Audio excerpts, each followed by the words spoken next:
Hello and welcome to the Zelda Informer podcast. I am your host, Alfred Tabex, joined as always by my co-host, Andy Spiteri. Hello, everybody.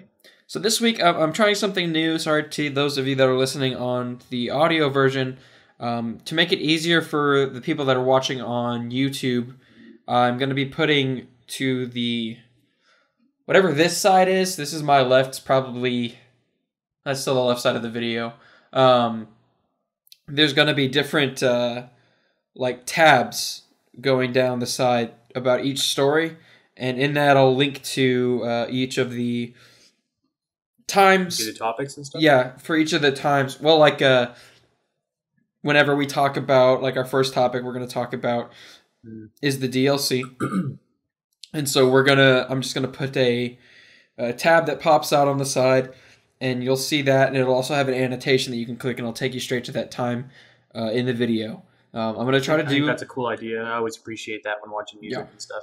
So I'm going to try to do more of that so that you guys, like if there's a specific topic you want to listen to over the others, or you really don't care about the rest of it, but you really want to hear our opinions on one of these things, you've got that option now. And so without further ado, let's get straight into it. So probably some of the biggest news this week was the announcement, not the announcement, but the revelation of what was going to be contained in the Breath of the Wild DLC pack number 1. So I'm going to give you a rundown of it briefly, and then we're just going to talk about some of it. So you have the Trial of the Sword, which is basically like in Twilight Princess, where you had the different levels of the dungeon. There's about 45 rooms in total. And the power of the Master Sword, this is their quote, will be awakened, and it will always be in its glowing, powered-up state while usable. Then you'll have a Hero's Path mode, which shows the path that Link has walked through Hyrule from the last 200 hours of gameplay. It's interesting. I don't really know why they did that, but, they'll do what they want. Then we have a Hard mode, where enemies regain health, and they'll be powered up by one level, so red bokoblins will be blue bokoblins, and so on and so forth.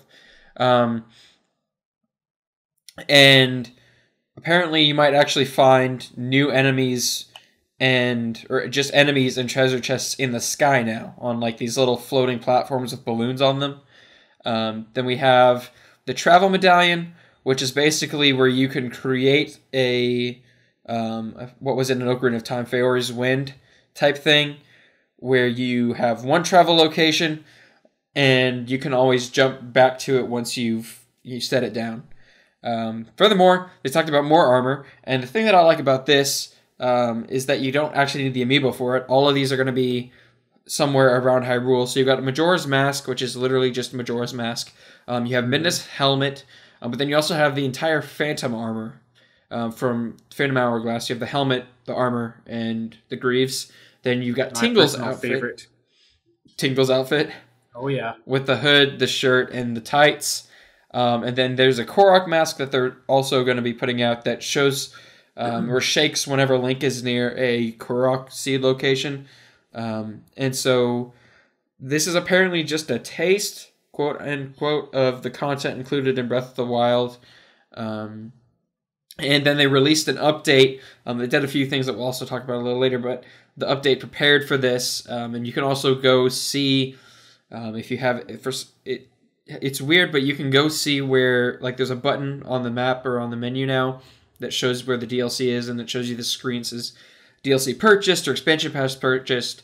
So far this is looking pretty good. I like the idea of the trial, the Cave of Trials type thing, because that's always fun to do. But yeah, you give us your opinion on it first. The thing that I like the most about this, which I didn't actually read until I reread it a few times was the Korok mask. Because one of the things that I wished was in Breath of the Wild was that you could take a picture of the Koroks and have it, I was going to say on dowsing, but on your radar, so that it would lead you towards Koroks, and that wasn't there. So I think that this will be really clever, because I'll be honest with you guys, I was like 200 Korok seeds in, and I was like, I don't know if I want to finish this. So I had a bunch of other games to play, so I started playing those. So I left them there thinking that I would come back to finish them all up and get my golden poop when the DLC came out or whatever, right? So this is just really smart. It's a really clever way to make the finding that a lot easier. So maybe not the first thing you think of when you look at all the cool stuff in this DLC, but like I think that'll be really cool. It'll really streamline how you get along. So that's one thing that stands out to me. One, like, Trial of the Sword. We've seen it before in Twilight Princess. So Wind Waker. Yeah, it's kind of like whatever. Like, they're always fun to do. They're neat, but it's not moving the needle for me a whole lot. I don't mind this hero's path actually, because like I think basically what it tells you, I was reading up on it, it basically tells you like the areas that you spend the most time in and then the areas that you don't. So that'll also probably be pretty helpful for finding Korok seeds. Mm-hmm. I don't know. It's just kind of neat. You can explore around somewhere that you maybe haven't explored around a lot, and I don't know, see kind of where you've been the most. I'm curious as to what part of the region that I've been in the most. So I think that's like a neat little feature. Mm-hmm. My hope is that the armor and masks are fully upgradable, because I think they will be. Well, we say that, but that's not true. The cap of the wind and stuff like that's upgradable. So they're all upgradable. They're just very hard. You have to get star fragments. Well, the only ones that aren't upgradable are like the Shadow Link outfit, and then the Nintendo Switch shirt. You can't upgrade those. I hope they are. I want to see if there's any special attributes to them. I'm not that I'm disappointed, but I'm surprised that they also, with Majora's Mask, didn't put in the Fierce Deity mask, which would have been pretty cool. They will. That's going to be the amiibo. Oh yeah, that's right. Okay. So yeah, the amiibo locks that, and then you get the Tunic of the Sky, and then you get what's the other one? I think the Twilight Princess one just gives you the Twilight Tunic or whatever. Yeah, and then you have the sword stuff. Yeah, that's right. Yeah. Okay. But yeah, I like how those look. I like the Korok mask as an idea, as a concept. It'll be interesting to see how well it plays out, and if it's something like, does it shake more whenever you get closer? Is it like a hot and cold thing? Mm-hmm. So that's something I'm very interested in seeing how that plays out. I'm excited for the Cave of Trials type thing, because that's always been like slightly fun to me. We're probably going to see something like you start out with red bokoblins, and blue bokoblins, and then like slimes or choo-choos. And then you fight a Lionel, then you fight two Lionels, and that's kind of where that goes. That would be like, imagine fighting two white Lionels, and that would be like ridiculous. Just get them to attack each other. That'd be my plan. Full-size Guardians, like it just really depends on how big the rooms are, I suppose. Mm-hmm. But I think that'd be pretty cool to see. And the thing is there's not a lot of like enemy variation in Breath of the Wild. So like, not really. It's basically just higher grades of enemies. Yeah. So you've got like Moblins, Bokoblins, Choo-Choos, Lionels, Keese. You'll probably see a lot of those Guardians that you fought in the shrines. Yeah, I have to guess. the Shrine Guardians. No. It's not a wide variety of character or of enemies like you saw in Wind Waker, where you could take pictures of all the different enemies and put them in the gallery. But that's neither here nor there. I'm just interested to see how they implement this in the Cave of Trials type thing. If it is a ladder of progression and difficulty, or if maybe they introduce new enemies. I know that's doubtful, but it'd be pretty cool. Aside from that, I think everything else about this is pretty cool. Again, like I said, I don't really necessarily get the Hero's Path mode, but that's because I haven't played it out yet. I don't know how it works, but we'll see. We'll see. Yeah. Like, it could be okay. Like the way that I feel about this entire DLC announcement is like, if this were a DLC pack that you could just purchase like standalone, like I probably wouldn't get it. Well, you can. You could purchase a standalone. Can you now? Yeah, you can pay for the DLC pack 1. Or can you? Or can you only do it if you get the expansion pass? I thought it was only the expansion pass. Oh, well, then maybe. Yeah, you're right. I could be wrong. You're right. You have to buy the expansion pass to get all the DLC. So yeah. So like, I mean, we're buying, like, most fans, if I had to guess, are buying the expansion pass for the dungeon and for the story, right? So like this is kind of like a nice little warm up to that. Like I said, if it was separate, I probably would I'd probably just pass on it because like a lot of this stuff is cool, but it's not like stuff that you need or that is really enticing, at least to me. So, but for like what it is, like I think that there's some cool stuff in there, like some neat little features that'll get me like back into Breath of the Wild before the DLC comes out in like December or wherever that is. I'm very interested to see what they do with the second DLC then too, in terms of the dungeon, because I don't remember if we talked about this in depth, but I wonder if they're actually going to do like a full dungeon or if it's going to be another one of like the Divine Beasts type dungeons where it's really short and could be done in half an hour if that. I would have to suspect that it's probably like a dungeon, like a Divine Beast. I hope I'm wrong, but I mean, they can't really do another Divine Beast because that wouldn't make sense for the story. So maybe it'll be something along the lines of like the Yiga clan's lair, because like that was dungeon-esque, Yeah, I'd agree. And technically everything, even like Ganon's castle was a dungeon, or not Ganon's castle, kind of sorta. Yeah. So it might be something like that. It might be like a new landmark in the world, or I don't know.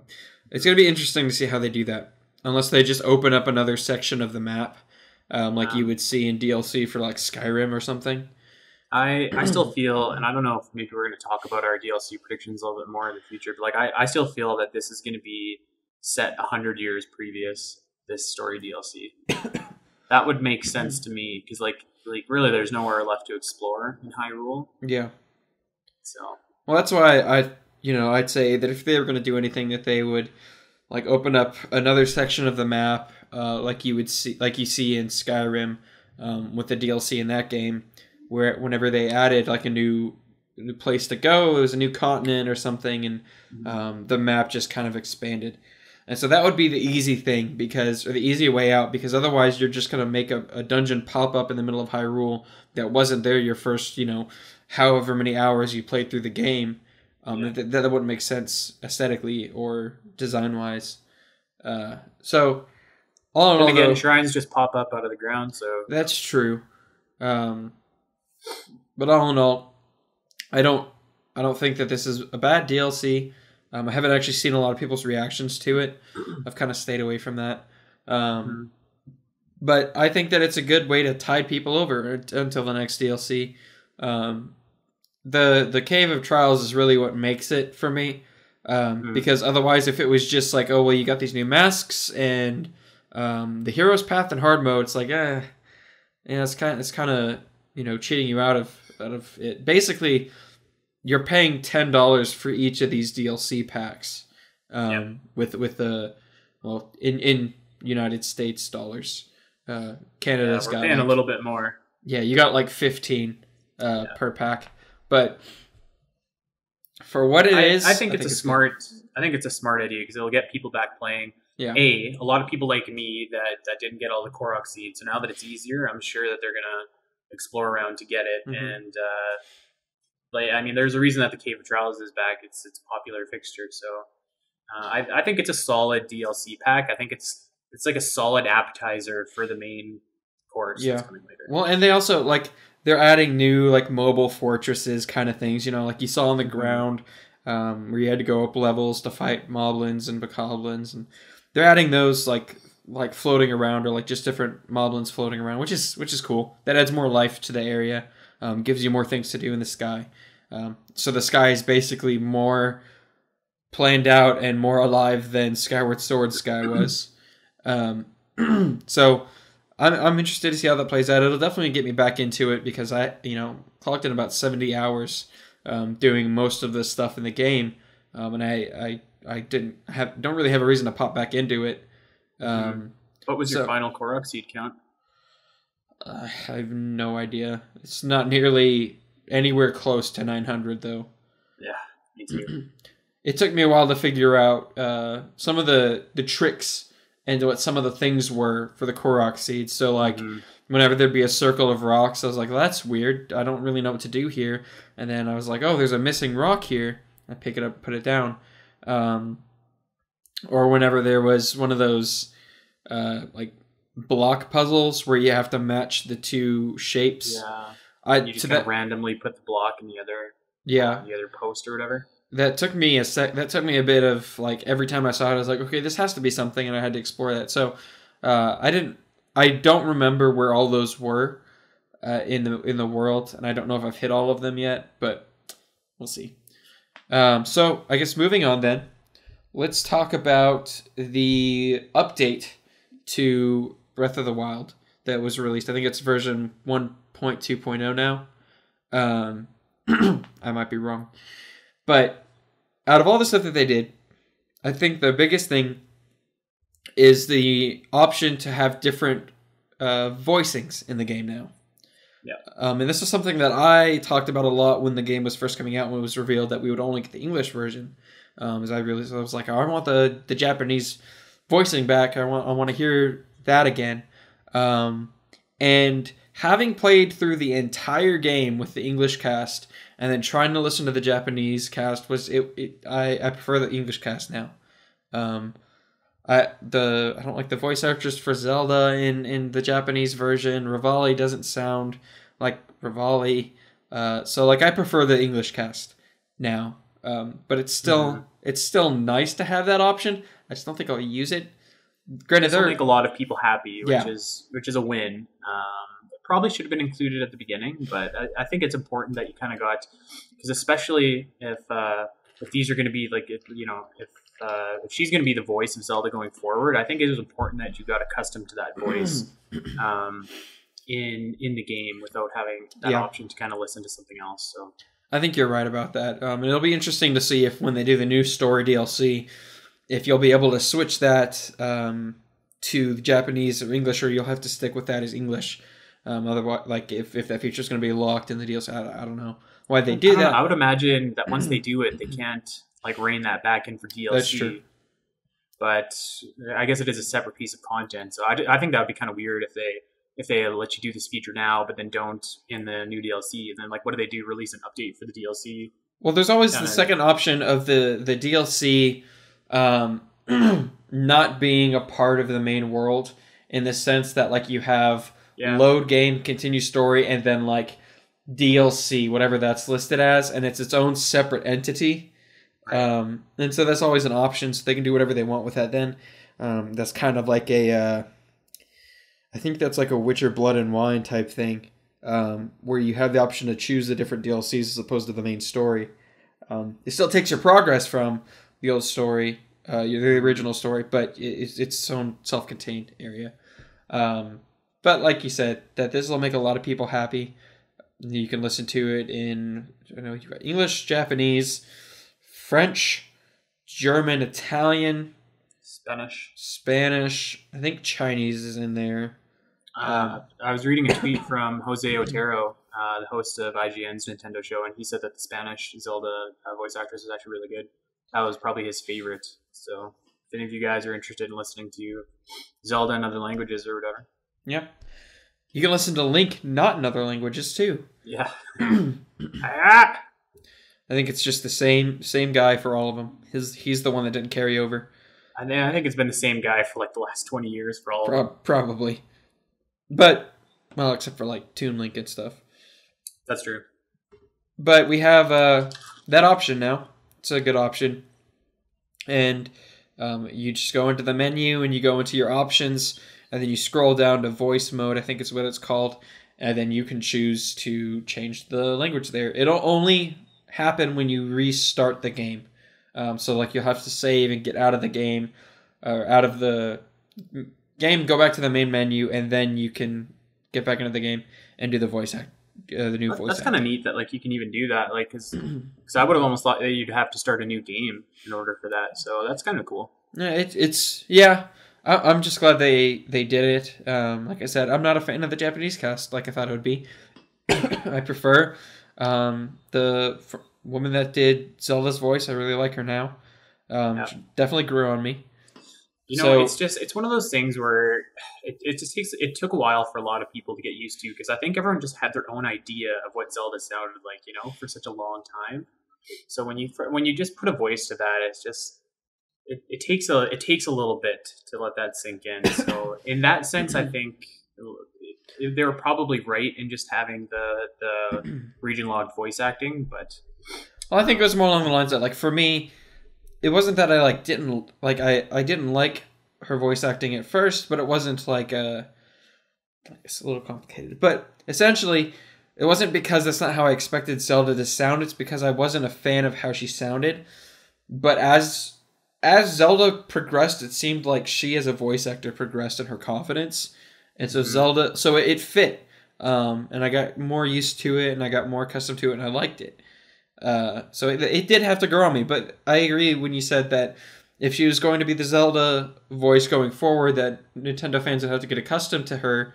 So that's why there wouldn't be voice options in the game for different languages, because now we are accustomed to hearing Zelda done by that specific person. Exactly. And so that I think that was a good move, because now we're all accustomed to it, hopefully. And I know there's still going to be people that don't like her, but I'm recanting my statement.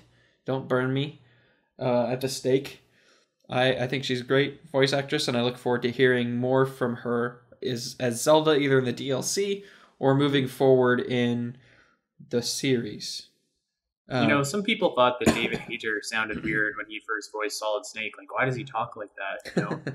And look how that turned out. So yeah, and then you go straight from 4 to 5, and it's like, wow, I miss David Hayter. Like, Kiefer Sutherland's fine, but he had like 5 lines in the entire game anyways, so it's not like it really mattered. I love Metal Gear Solid, but like, yeah, the game was awesome, but like the story, such as there was just. It's because of all the stuff that happened at Konami. Yeah, it's just the game was unfinished in its like form. There's so many like loose ends. It's too bad because it was a really fun game. Oh yeah, it's great. Really fun. It probably plays the best. The best gameplay wise in terms of control scheme, and all of that stuff. Yeah. Story wise, 3 is still my favorite, and then even gameplay wise, 3 is one of my favorite games. Like, yeah, ever. Oh my gosh, it's so good. It's so great. 3 is Metal Gear Solid 3 Snake Eater is probably the pinnacle of where we're gonna get as a society in video games, because it's a masterpiece. But shoot me if you disagree. Like, that's probably gonna happen. A lot of people disagree with me on that, especially about it being the best. Those essential Sons of Liberty. But speaking of third-party games that have nothing to do with Zelda, let's talk about a third-party game that takes a lot of cues from Zelda. And this is probably my favorite news of 2017 so far. So the rest of the year has to live up to this one moment in time. That is the Darksiders 3 announcement and subsequent reveal trailer. I have been waiting for this game for so long, and I have been so impatient because I've wanted it. And then THQ went out of business, and then they were bought out, and the rights to Darksiders were bought out, and then we got Darksiders 2 Definitive Edition, and then War Mastered, and then we're like, well, so they obviously know that we want these games. Where's 3? And then THQ Nordic, the new company that they rebranded themselves THQ Nordic. It used to be Nordic Games. Released the trailer for Darksiders 3. And I am beyond excited for that game. Darksiders. So can you walk me through a little bit of Darksiders? And because first of all, like, I've never played Darksiders, but I did download Darksiders 1 the other day for Xbox. It was on Games with Gold, so I've got that in my queue ready to go. But I always get confused. I see, and I can never remember if it's Dark Souls or Darksiders that takes a lot of cues from the Zelda series. I mean, I think they both do to some extent. But Darksiders is a little bit more like Zelda, because Zelda, as much as people will probably disagree, Zelda is like a hack and slash. Just not to the extent of a Dynasty Warriors game. Can be, yeah. I mean, you're hacking and slashing with no real precise movement. You're just wiping out enemies with that. But Darksiders is like a hack and slash game with like puzzle elements. You go through dungeons, get keys for the dungeons, get to the final boss. There's even a water temple in Darksiders 2. Is it awfully hard? No, it's just annoying. Okay, wow. Okay, that's about right. Yeah. So Darksiders 1 is great. Darksiders 2 plays completely different. And that's an important thing to note for anybody that wants to jump into the franchise before Darksiders 3. 1 and 2 play in completely different ways. Don't expect for them to feel the same, because they're not. Do they, like, which one's more like a traditional Zelda? Is it 1 or 2? A lot of people say 1.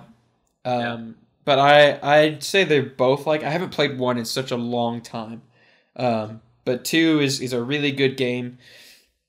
The story is fantastic. There's so many like subtle ways they told the story, especially in 1, which I didn't fully understand until I was in Greek this past 2 years, of how they set up the game or the story for the first game.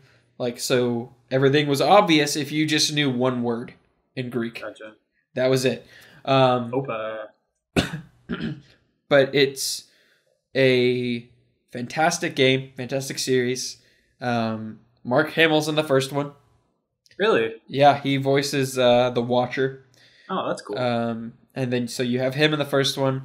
The story's great. If you're one of the things that people are complaining about 3, that I think is really stupid, is they're like, oh well, why do you have you got war and death, but it's stupid that they're changing it and making this one fury and then there's strife. I'm like, no, that's how the series has always been.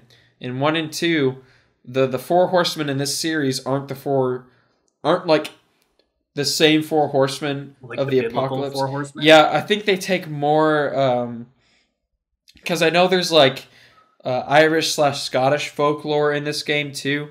But like, because in this game you've got war, death, fury, and strife, as opposed to war, death, pestilence, and famine.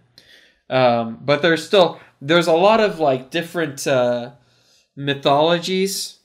So you've got like Eastern mythology, and you got your Western mythology with some Christianity basis in eschatology for the end of the world, which it's really cool. I love the way that the story's told. I really hope that they do it justice.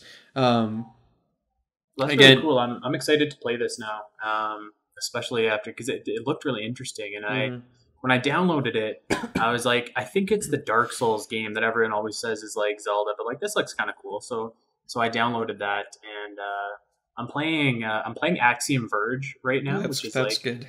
Which is like such a great callback to like Super Metroid, like a true spiritual sequel. So hopefully this is kind of another awesome callback after that. So as I play, I'll kind of let you guys know my thoughts and whatever on it. But yeah, I'm excited to play it. The story looked pretty cool. I like kind of like the clashing of mythologies and everything like that. That's always like interesting to me. Actually, side note, I don't know if you've ever read it, but have you ever read American Gods by Neil Gaiman? I've been meaning to. The show just premiered the other day. Kind of like the same kind of concept. So really cool. Really looking forward to watching that. But just to kind of give you guys a rundown of the story, you'll hear this as the precursor, and this is what sets everything in motion. So in the first game, at the very beginning, someone or something blows the horn that signals the apocalypse early, as opposed to it being on time, which was the creator's time. They don't say God. They don't name a specific name. They just kind of go with the creator. And so literally the apocalypse just takes place after the horn's blown. Everybody blames the horsemen war for it, and then they wipe out humanity. All humans are completely destroyed as a result of this. And so then in the first game, War is going to trying to clear his name. So it's like a really weird, like, dang it, I had something for this. It was the movie with Harrison Ford where he and Tommy Lee Jones, where Harrison Ford didn't kill his wife. It was the One-Armed Man. Whatever. So somebody's gonna correct me on that. That's what I had for it. Yeah, I blew it. Sorry. The second game is about Death, the Horseman, trying to also clear his brother's name, and resurrect humanity. And then 3 is about Fury taking on the 7 deadly sins which were released. So that's very... It's kind of a departure from that, but that game... So each character has seemed to have gotten more nimble, because War was very like bulky and stocky in the way he moved. Death was more flowy, kind of. I guess is the word for it.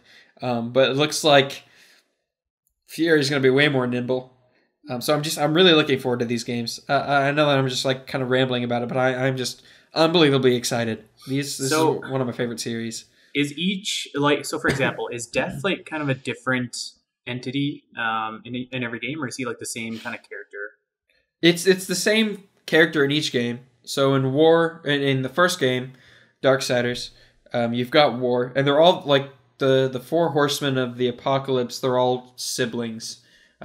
This is kind of where it takes a departure from like biblical eschatology. They're Nephilim in the in the mythology, the mythos of Darksiders. And Nephilim are cross typically between humans and sons of God, which angels typically is what a lot of people think.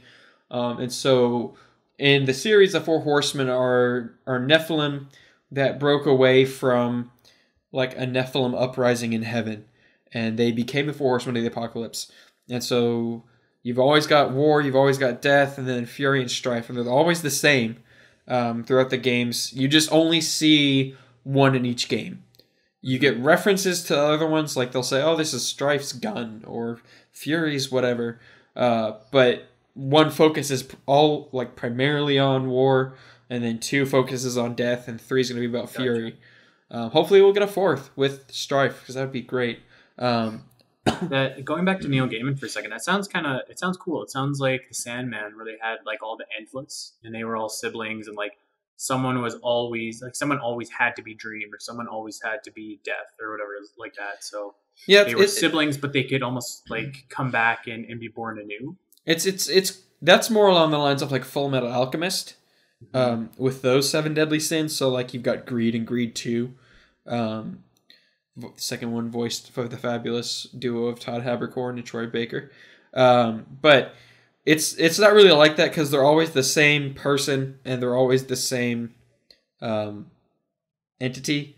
So they don't reincarnate as different ones. I mean, we don't know. We've only got 2 games, but we'll see.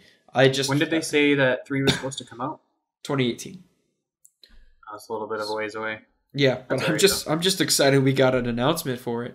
Yesterday was a good day for announcements, because we also got a Code Geass Season 3 trailer, which looks pretty good. Today we got a Defenders trailer for Netflix's Marvel series. I don't know how I feel about that. It looks good. We'll see. But overall, I am so excited for Darksiders 3. It looks like such a great game, even though we've seen no gameplay of it.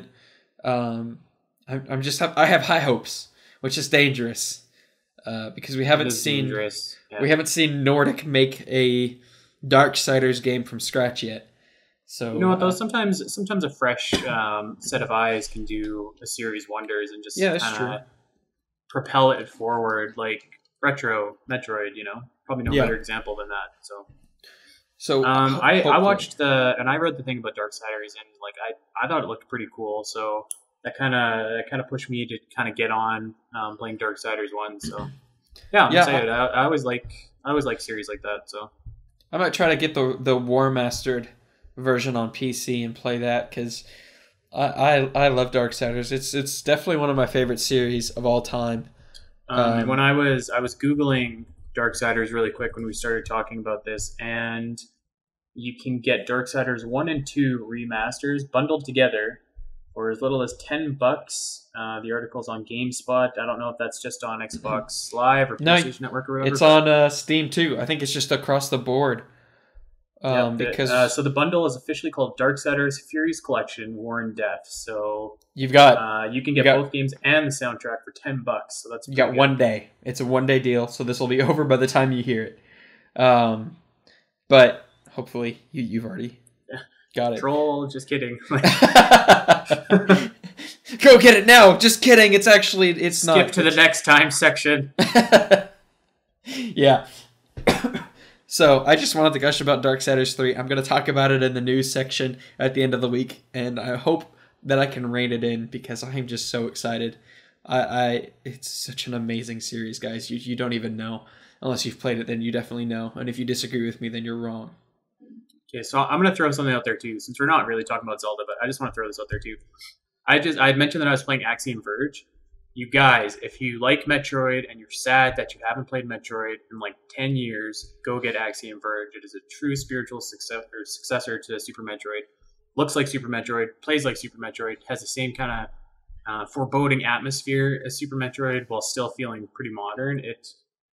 It's good. It's really good. It's difficult too. Yeah. That game is difficult. Yeah, it's no pushover. So, yeah, have at her. Yep. So, next topic then, final topic. I was scrolling through Facebook today, as I do quite frequently, and I saw, I think it was an article from Nintendo Life talking about, what was whatever the name of the game was. It's a TurboGrafx 16 game. They're putting it on the Wii U's Virtual Console. And you might be thinking, why would they do that? The Wii U's dead. They're not even like referring to it anymore. Well, that's a great question that I'm having myself. Why continue to support a dead console's Virtual Console instead of porting these games over to Switch and giving that console a proper console? Because I guarantee you, far more people are going to want to play games like A Link to the Past and even the original Legend of Zelda, Super Mario World, that stuff on the go with them. Absolutely. In 720p. Like, they're definitely going to want to do that more than they're going to want to play it on the Wii U. Not only that, you just want to be able to play it on the go. Like, exactly. I can't even, my Wii U's in the living room, so I can't even take it to bed and play without it skipping and hopping because it's too far away. Yeah. And it blows my mind that they're still doing something like this. Because it's the console's dead. It's dead to rights. There's no reason to continue supporting it with Virtual Console games. So why do you think they're doing that? Because they don't have the Virtual Console ready for Switch, which is like mind blowing. Like I get that you announced that the Switch was coming out in March, and that it'll probably make for a really nice announcement at E3 when you say like the Virtual Console's here, and there's all these great games for it, but I just don't understand. Like me personally, I haven't bought anything on the 3DS Virtual Console or the Wii U Virtual Console because I'm holding out hopes, and I don't know why I'm doing this, but I'm holding out hopes that Nintendo gets its act together. And once you buy a game on the Switch's Virtual Console, you own that game across any future consoles that it comes on, right? Mm-hmm. So I just don't know. Like nobody has a Wii U. The people that do have a Wii U have probably put it away. Like maybe you get a little bit more traffic now that Breath of the Wild is out, and you have some people that didn't upgrade to the Switch playing their Wii U's. Like I guess, but like I mean, I don't know. Like I mean, first and foremost, like TurboGrafx games probably aren't going to be the hot draws that are going to get people playing your Wii U's or whatever. So. And it's funny because the Switch has like a crap ton of Neo Geo games, and they're only adding more. And the company that did Neo Geo and that's made these games is making bank. It's got like 200,000 downloads for these games. It's a ridiculous amount of downloads. I know that's total, so it might not seem like a lot, but for Neo Geo games, that is a lot. That it probably took to port them over. Yeah, they're doing pretty good. They're not hurting for money at this point, and so it doesn't make sense that Nintendo would put a third-party company's consoles games on their Virtual Console before they put like their first-party games. So that's like if Nintendo was like, "Hey guys, we got the original Metal Gear game for the Virtual Console." That might not actually be the best example. But I think it's important to note though that there is a difference between a Virtual Console and the online store, right? So those games are in the online store. So like, I know essentially they're like the same thing, but it's more of a matter of semantics at that point because they're just not categorized as part of a Virtual Console. They're they are games that were on another console that are being emulated on the Switch. Right. So it's like this just tells me that Nintendo doesn't have its own games ready to go for the Virtual Console, because if they have other games that you could probably just find on a Virtual Console, but they don't have any of their own classics, that that tells me that something is not ready. So maybe that's GameCube games. That's the only thing I can think of that would hold up production like this. But that doesn't make sense. Like, why wouldn't you put out like Super Mario Bros. Or Super Mario World? Or I guarantee you those games aren't difficult to put out. No, like at all. I can emulate them on my iPhone. I feel like the only thing is that Nintendo wants to announce, it's big Virtual Console, ready to go. There's like 40 games or all the classics that you want, instead of like kind of having them dribble out all at the same time. Because otherwise, it just doesn't make sense at all. But it doesn't make sense to launch a Switch without a Virtual Console. So, well, I can understand for a while why they wouldn't have like, oh, we got the NES Classic Edition and the Mini, so you've got those like 40 something, 60, whatever, however many games are on that thing, that you can go get if you're one of the lucky people in the entire world that got one. But now that they have discontinued that, and apparently that was their plan all along, was to only have a limited release of these things. Which is hogwash. Like, I've been rating a few things on the NES Classic, so I'll have some thoughts about that. But what a disaster! It just doesn't make sense why they would delay this. Like, I have to agree with Colin Moriarty on this. Like, whenever he was talking about the Switch and whenever they were releasing it, he's like, this thing seems rushed. Like, it doesn't have proper online, it doesn't have a Virtual Console. And I'm not saying that it needs either of these things to succeed. Obviously, it's doing just fine. But without this, I think you have Zelda to thank for that, though. Oh yeah, no, that's pretty much the only reason why it's selling as well as it did. Yeah. Was to play Zelda on the go and to play an HD Zelda game that runs at a better frame rate than on the Wii U. Imagine if they would have launched this with a lesser game than Breath of the Wild. Like, imagine if this would have launched with like Luigi's Mansion or whatever the hell the Wii U launched with. Like, they'd probably be in trouble. I don't know what the Wii U launched with. That was actually the only Nintendo console that, well, not the only one, but that was one of the first Nintendo consoles that I didn't buy at launch. Because I was like, I don't know about this, and I still don't know about it.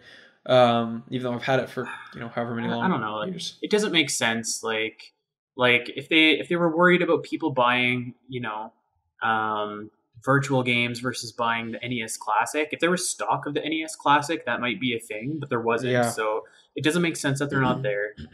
My only hope is that they're delaying it because the games aren't ready, and they're linking all of your accounts all across the board, so that way when you purchase something, it's there, it's yours, you never have to buy it again.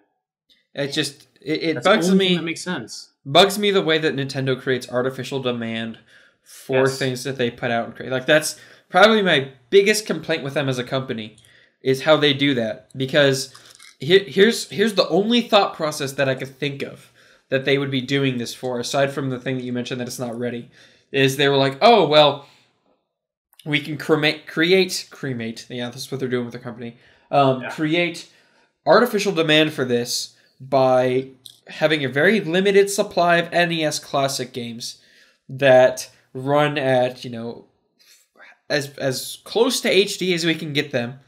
It's officially licensed Nintendo emulator system. The emulator's a little sketchy there.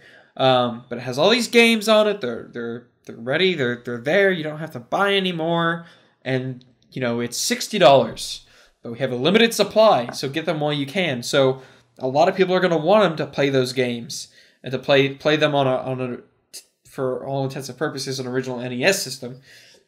So the demand for not only the NES Classic goes up, but for the Virtual Console games goes up.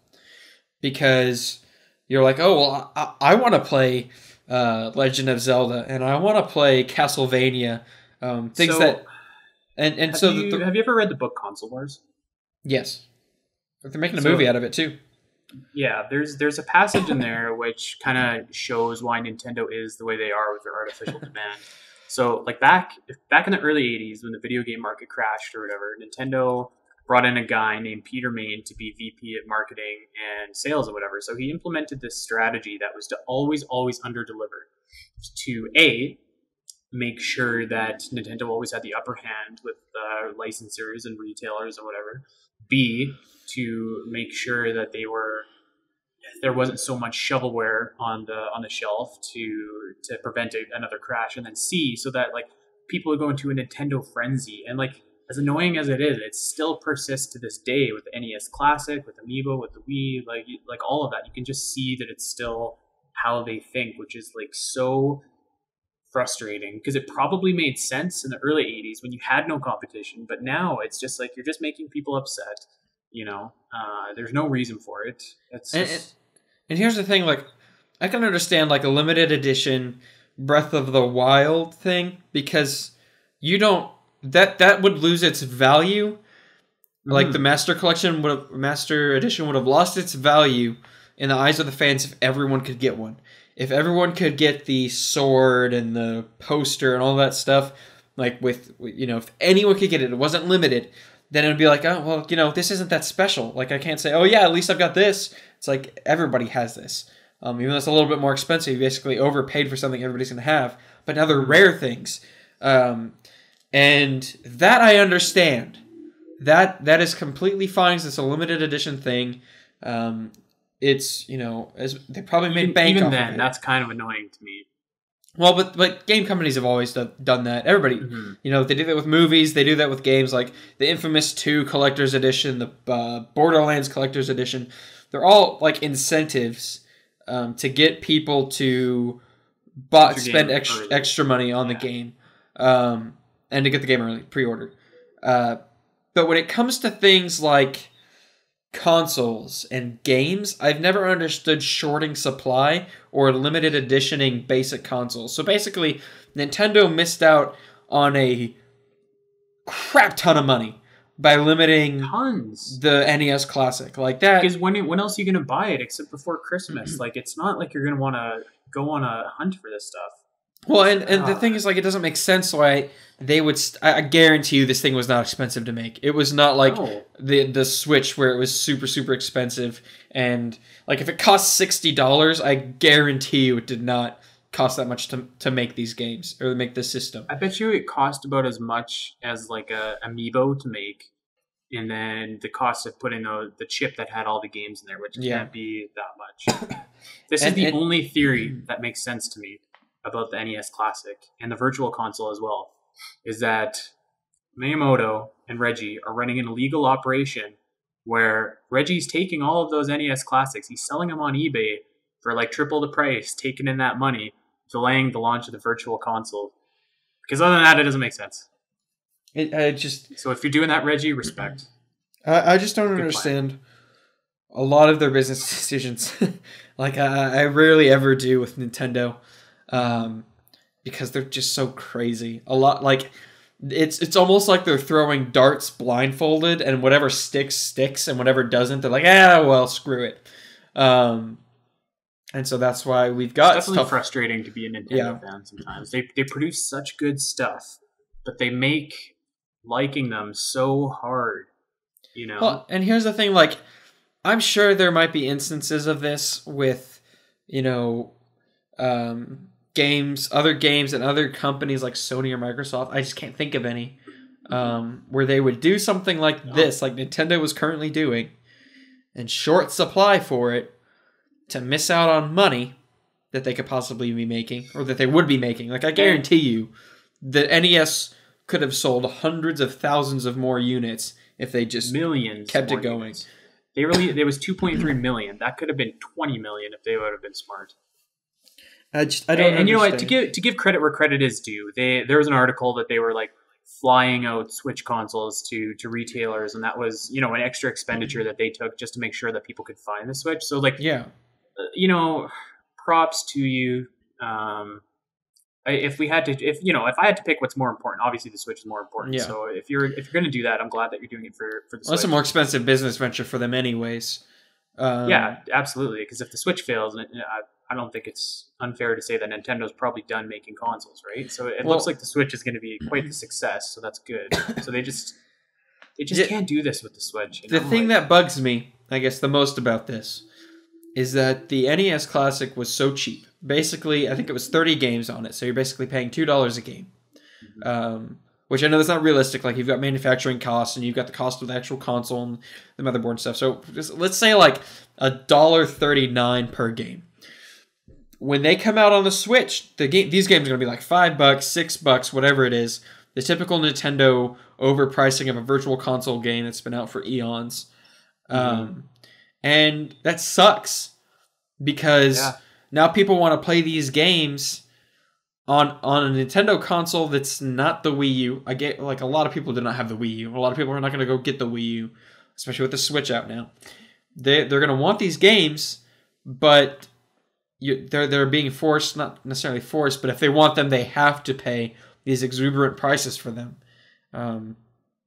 Or go buy a Wii U and buy them on there. But nobody's buying a Wii U. Like, maybe at like the pawn shop for $30, somebody's buying a Wii U, but like, come on. Well, I know people probably bought them used from GameStop in order to get Breath of the Wild. Like, that's probably probably the biggest sale of Wii U's Nintendo's ever seen was when Breath of the Wild came out. Probably. I just I don't really understand their business model with this. Like, I mean, I understand why they're doing it, like, to an extent, but I think it's stupid. You know, you're missing out on money, and unless their whole goal here was to create demand for these games in such a high quantity that people will go to the Switch store, the eShop, whenever they put the virtual console out and pay $5 or $6 for these games, and so they can upcharge them. And you know, the weird thing about the NES Classic too is that in instances before where Nintendo kind of manufactured its own demand, eventually they got a handle on it and delivered this stuff. Like, you could find the Wii, you could find Amiibo, but like this time there was just like, well, I don't know about the Amiibo thing. To a lot better extent. Like, if you go into a store now, you can, like, at least when I go into a store, like, I can see some Fire Emblem Amiibo, or I can see like Pit, or like some of the harder ones that there were to find. But there are always like, still like the harder ones to find. Like, you know, I see Robin all the time now. Never see Ike, Marth, or Lucina. I don't see Dark Pit anymore at Best Buy. He was a Best Buy exclusive. So like they created, that was an artificial demand. That was, and to be fair, Amiibo is a lot tougher because there's like 70 different Amiibos, right? So, well, also they were all handmade, which was probably just such a stupid decision. But with the Wii, they didn't anticipate it being as popular as it was. So that's forgivable. Like, I don't think they were like, okay, let's, you know, the GameCube didn't sell well. Well, that's the thing. Like, the GameCube didn't sell well. It ran on pretty much the same exact system. It's a different version of Gecko. And the GameCube wasn't like a huge success. As much as we look back on that console, Nintendo fans, with such fond memories, the GameCube was not a critical success in the eyes of I think it barely. I don't even know if it outsold the Xbox. It did barely. And so the Xbox outsold GameCube a ton in America. Nintendo probably was like, yeah, the Wii's going to be popular. I don't think people are going to be killing each other over trying to get Wiis. I don't think that they foresaw that happening. So that's slightly forgivable. Like, they were probably like, okay, let's ship out, like, you know, 500,000 to this county in Texas or whatever, to these stores. And they're like, yeah, maybe we'll sell, like, you know, 300,000 of them over the holiday season. And then all of a sudden it blew up, and so everybody wanted one, and they're like, crap, we didn't expect this to be as big as it was. And so that's when they had to double down on production and stuff. The Wii U was not like that at all. No, and they thought it would be, which is really funny. And so I can forgive them for the Wii being in short supply. That was them not expecting to sell as much as they did, and selling a huge amount. Yeah, I don't know. Maybe it's just because I've been like burned by Nintendo trying to find their special edition this or like Amiibo that or whatever so many times that I'm just not. Well, I'm not forgiving them for what they're doing now. Actually, yeah, but like I'm just saying for the Wii, I don't think that they fully intended on having that much success with it. Like, technically, Wii Sports is like the best-selling game of all time, I think. I don't think they ever intended for that to happen or ever thought that was going to happen.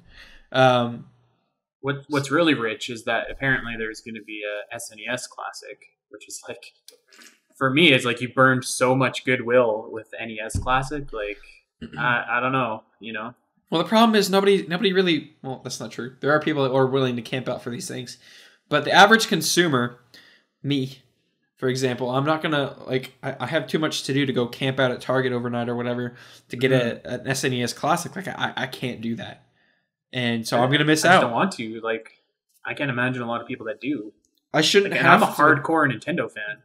Yeah, it's like I shouldn't have to camp out to get one of these things. I should be Yeah. able to walk into a store. You know, I could walk into a store, get a Retron 5, and I think I have the 3, Retron 3 or 4, and I can play my SNES games or NES games. And people will go do that because they don't have an NES possibility now. They can't just go get the console for $60. It's like $300-$400 on eBay. I can go get a Retron for $100 and play my SNES and NES games, and even Genesis now and Game Boy Color with the Retron 5. So you have all these options. It's like, I understand that Nintendo is like, oh yeah, we did something good here for the fans, but like, not Did really. you? Yeah, not really. You've turned nostalgia into outrage in like 5 short months. That's what So, Nintendo good typically work. does, though. I wouldn't say that that's anything new. Yeah. I got something for you. I'm gonna put you on the spot a little bit. Okay. For a final topic. Okay. So I wrote something the other day about Ganondorf and retiring him from the series, being a villain or whatever. And I was expecting a lot of people to dump on the villains that I chose to kind of use an example of a good character arc for a villain. So I chose Sephiroth, Kuja, both from Final Fantasy 7 and 9, Albedo from Xenosaga, Liquid Snake from Metal Gear Solid, and the Elusive Man from Mass Effect. What are your top 5 that you would put on a set list like that? Of best villains of all time? Yeah, like in terms of their character and their arcs and their stories. Sorry, I'm putting you on the spot for this. I just thought of this. This one takes like in video games specifically. Video games specifically, yeah. Okay. I can't give you an order, but I'd probably say Liquid Snake is one of them. Because he and to a lesser extent, this is the same one. But like Revolver Ocelot, because he's kind of a villain sometimes, not really. Sometimes it's his character arc is just he's like a triple agent. And then he eventually gets taken over by Liquid Snake because of the arm that was implanted on his body. Like Yeah. just the most ridiculous thing Yeah. that you could have come up with for it. But it's Metal Gear Solid, so it's not exactly grounded in reality most of the time. But that was a good one. Let's see. I know I was thinking about this the other day. Just different games that I've been playing. So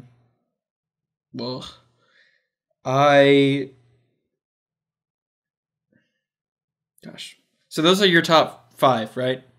Those were the 5 that I thought of in no particular order or anything like that. That just had kind of really cool defined arcs. I mean, I really like Skull Kid as a villain, just because of his arc and like, oh man, my friends are leaving me. I'm gonna make everybody else's life miserable now, and then he realizes what he's done and he's heartbroken over it, and then Majora, does that whole thing. So you could say either Majora is the main villain or Skull Kid or both. Tom Nook's got a great character arc for a villain. Yeah. Yeah. I don't know. I haven't I've thought about it, but I haven't given it too much thought in terms of like character arcs. Like I have favorite villains, just because they're part of my favorite game. You could say Shadow the Hedgehog. I mean, like that's like a really campy answer, but he's got some sort of a character arc, even though it's the most cliche thing you could find in a video game right now. But in Sonic Adventure 2 specifically, he has a good character arc in terms of, I hate humanity, but now I'm going to give them a chance. And then he dies. Spoiler warning. But not really, because we got he was in another Sonic game after that. No, he was. He was in several. He died in Sonic Adventure 2, and then they brought him back in Sonic. I think Heroes was after that, and then they brought him back in Shadow the Hedgehog, which is really confusing because there's no real like idea of canon for that game since it's a branching off game, and they just kind of pretend it doesn't exist. And then you've got Sonic the Hedgehog 06, which they probably also too much going on there for me. They also ignore that game exists. So I liked him in Sonic Adventure 2. In terms of other characters, other villains, I mean, I haven't actually. You're gonna hate me for this. A lot of people are. I haven't actually played Final Fantasy VII all the way through. I've never gotten around. I have it in my Steam backlog. I can play it whenever I want. I just have not been able to. It's tough to play now. I wanted to replay it a few years ago. It's just so dated. Yeah. Final Fantasy IX still plays really well. It looks really well. Like, it looks good, even though it was made like 18 years ago now. Yeah. That's probably my favorite RPG is Final Fantasy IX. So. Oh, I remembered. What's his name? Oh, it's not Wexler. That's from Resident Evil. Oh my gosh, I have to look this up. This is probably, I always forget about the series, but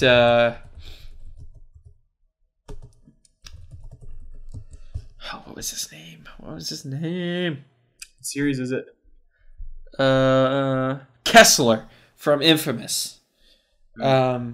He was actually I'd probably rank him up there with Liquid Snake in terms of like who he like in terms of how like evil he was, quote unquote. Because like technically he's not, but he is. It's complicated unless you've played the game. He's Future Cole. Sorry, it's an old game. You're not gonna get any spoiler warning from me there. And he's Future Cole, and he went back in time to make Cole into someone that could defeat the Beast. And so he literally put himself, like, he knew what this would do to him. Like, I'd actually have to probably say that he's my favorite villain in a video game. When he was like, you know, they always go with the good endings for these games in terms of canon. So the good ending is Triss dies at the hands of Kessler, basically. And Kessler's Cole, so Cole killed the woman he loved so that he could be strong enough to defeat the Beast, which is like this giant, massive conduit. And I just think that was probably one of the most interesting. I've never seen that in a story before. It probably existed outside of that. I was young when I played this game. Great villain. If you do classify him as a villain. I'd probably have to say him, honestly. Cool. Sorry that I went on a ramble there, but like, it's probably my. Sorry, I put you on the spot there. It just popped up. I'll just say like, okay, so we got Kessler, we got Liquid Snake, Revolver Ocelot, Majora, and Skull Kid. So there you go. There's my 5. Yeah. Cool. All right. There's my on the spot response. I could probably think of something better, but let us know yours, everybody. Yeah. In those comments below. What you think about any of our other topics? Mm-hmm. And sorry that we told you about the Darksiders sale 3 days too late, but it's okay. You'll forgive us. We tried, which is what really counts. Yeah. All right. So we'll see you guys next week. I think next week. I don't think I have anything next week. Yeah, next week. Right. These next few weeks are going to be a little stressful. Next week I'll dive into that Zelda and philosophy book. I didn't get a chance to read it. Everybody, so sorry about that. The next few weeks are going to be a little up in the air for me. I know that we'll have it consistently, hopefully, until the week of the 14th, because I'll be on my honeymoon. But yeah, we'll get all that out, and we'll see you guys next week. All right. See you guys. Bye.